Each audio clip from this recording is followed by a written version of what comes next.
Good afternoon again, part two.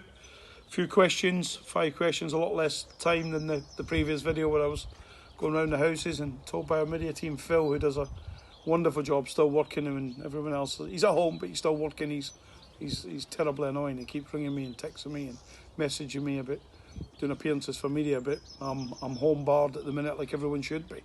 Moving on, question from Blank. Do I feel we can push for the playoffs when we return to action? Oh, absolutely. Don't worry about that. This football results are all going to be changed when we get back.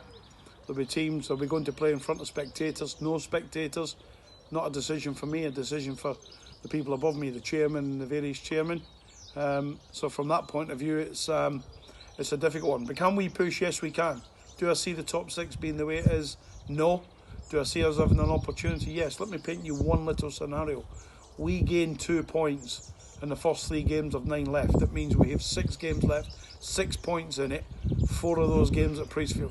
I would settle for that now, because when people now can go forward, because we've all got lots of time in our hands at home, look at the fixtures that's to follow, and you'll quickly realise they play each other, a lot of these teams. We have to play a couple, but we have to play a couple and be able to beat them to get in there. So yes, we can. Another question from James Lovell. James, you've asked a good pertinent question. Is pre-season, given the football season in this for 1920 stopped, where are we with pre-season matches? Well, we had confirmed a championship opposition. We had confirmed a Premier League opposition, both to come to Priestfield in the month of July. Now we're juggling. Now we don't know where we're going. That comes through manager to manager, chief executive to chief executive, and ultimately ratified by our chairman and the chairman or the CEO if it's a much bigger club. But we had organised 2 fixtures at home. We'd organised a couple of fixtures away from home, one at Conference National level, one at Conference South level. So very much different to what I heard when I come in, when we had a lot of games against much lower opposition, much further down the county, if you like, almost towards the side.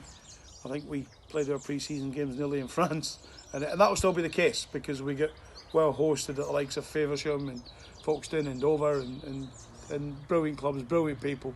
Hesse, a friend of mine, of course, but we'll probably have to look at all this again in 3-4 weeks' time when we return to work, hopefully. A question from Darren Stock. If I had to self-isolate with one of my squad, who would it be? Well, none of them, in frankness. Now, in all honesty, it would be my captain, Max Hamer. We've spoken most days of most weeks since we've not been around. He's a good man, he's a family man, he's the same values as me, and he's hardly missed a minute on the pitch, all bar 7 or 8 minutes when he come off. Dislocated shoulder.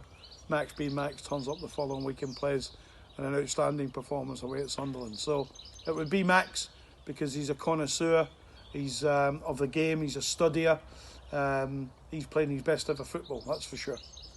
Another question is, P&J has asked, who's the most talented player I've managed?